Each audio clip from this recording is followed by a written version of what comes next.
Troy and Zeruiah are back for this season of Life After Lockup, and Zeruiah looks like a completely different person rocking those braids. I'm just glad that she finally retired that ponytail she was rocking.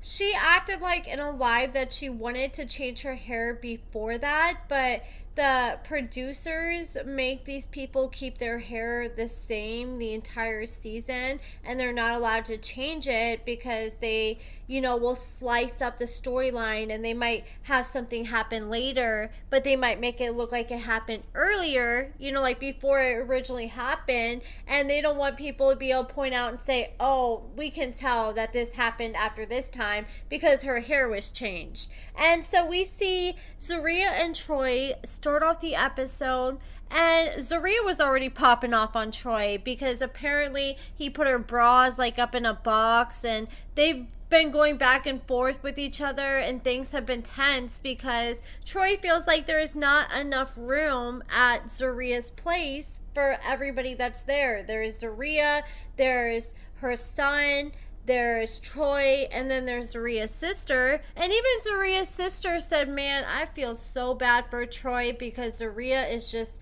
set in her ways, and she was just screaming at him the other day, and he was just sitting there looking like a sad little puppy. And then the cameraman zoomed in on Troy's face as he was looking like a sad little puppy. Troy has admitted that he needs help with his mental health, so he decided that he wants to start this nonprofit with Zeruiah, who has problems with her mental health too, so they can try to help other people with their mental health. And now they have these fancy job descriptions on their intros. It says that Zeruiah is an executive director and Troy is a director of community engagement. So they have this nonprofit, and Zeruiah got them a nice fancy little office, and she wants to go show Troy the office and have a meeting with all the staff. And before, Troy stops and rolls himself a nice little bleezy, and Zeruiah was like, okay, you shouldn't smoke before, or if you do, you shouldn't smoke that much. And he's like, oh, don't worry, I'm saving it for afterwards. And I really hope he saved it for afterwards because, I know weed's legal in the state they're in, but if you are advocating for at-risk youth and going to be around minor children, I don't think it's appropriate to be smoking a bleezy right before you go. So they end up jumping in the car and they head to the office. And once they get there, Troy goes inside and he was all sorts of impressed. He's like, look, baby, what we have. This is all ours. And he couldn't believe that he had his own little office inside of an office. And I'm sorry, I was not buying that this was an office space that she had bought.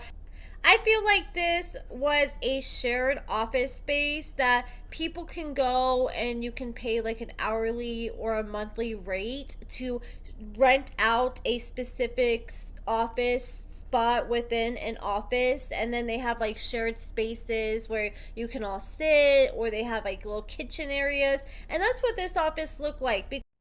You can't tell me that this does not look like a shared office space. So Troy meets the other few workers that Zeruiah has for this nonprofit.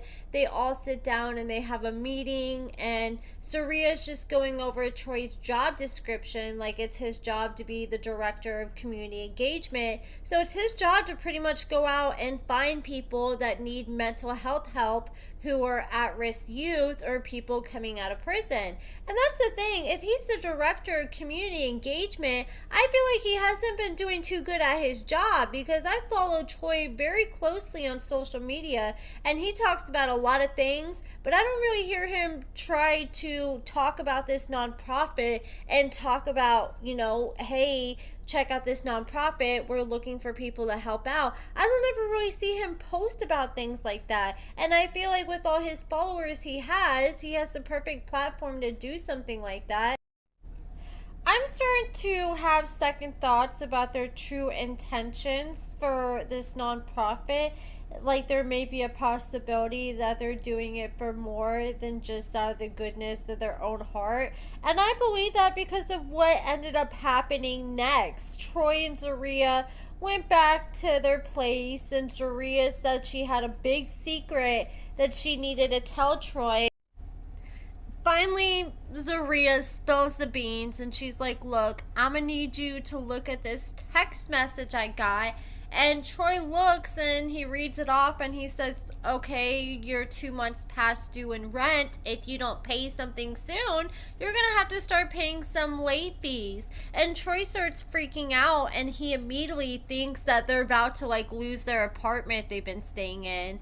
And then Zeruiah was like, no, this is for the office. And Troy's just so disappointed. He's like, why would you even go and take me to the office knowing you were 2 months behind in rent and get me all excited for what?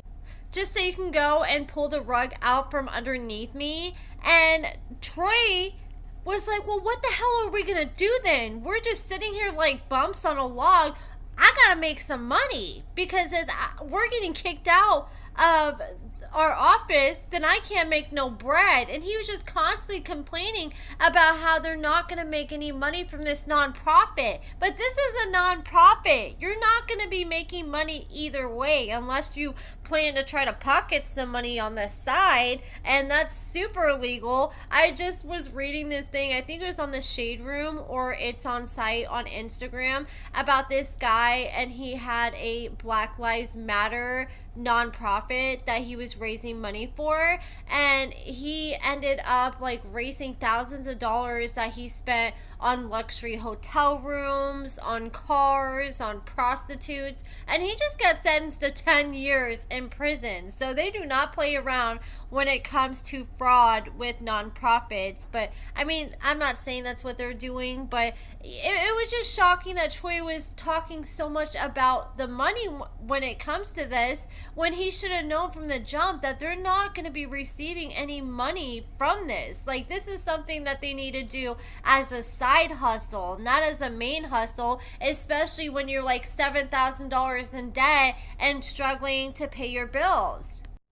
Like, it really seemed like Troy was depending on this nonprofit to try to make a living off of. And he starts freaking out and he's like, well, I gotta go. I gotta hustle some money since we don't have this office anymore. And obviously you're not doing anything but sitting here complaining. And Troy took his sassy little self and his pink do-rag and painted nails, and he went walking down the street, and he said he was on his way to go make something happen. And he's already entertaining going back to his criminal lifestyle as a way to support himself, because that's all he knows. He's already making phone calls and starts walking down the street, and Zeruiah was like, he needs to get his ass back here right now. She even called him out for walking around with a freaking pink do-rag on, wearing all black and an ankle monitor. And she's like, somebody's gonna see him walking around the corner and think that he's about to rob somebody. And Troy's just always walking off every single time that it comes to them having a blow up. But I mean, I don't blame him. He probably realizes if he just sits around, she's just going to keep screaming. But at the same time, you can't just always go and walk away anytime there's a hard conversation. You got to sit there and figure things out. You already know that Troy's probably about to walk him another 10 miles like he did the last time that he ran off. And I just don't get it, because Zeruiah was just spending money left and right on Troy, and when he got released, like it was nothing, yet she wasn't even paying for the office rent the past 2 months. She's giving like one of those people that will live beyond her means just to make it look like she's more rich and doing better than she really is, until it unfortunately catches up with her. This is just my thoughts, and this is just pure speculation.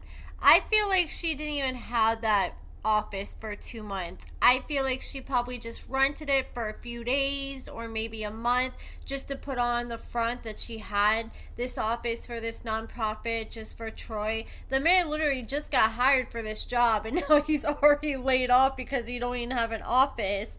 But I feel like she didn't have it for 2 months, and she's using the rent being behind as the excuse on why they no longer have the office. And she knew from the jump that this was not going to be manageable long term. But that is it for this video, guys. Let me know what you guys think about Troy and Zeruiah in the season premiere of Life After Lockup in the comments below. Give this video a thumbs up, subscribe, and thank you so much for watching.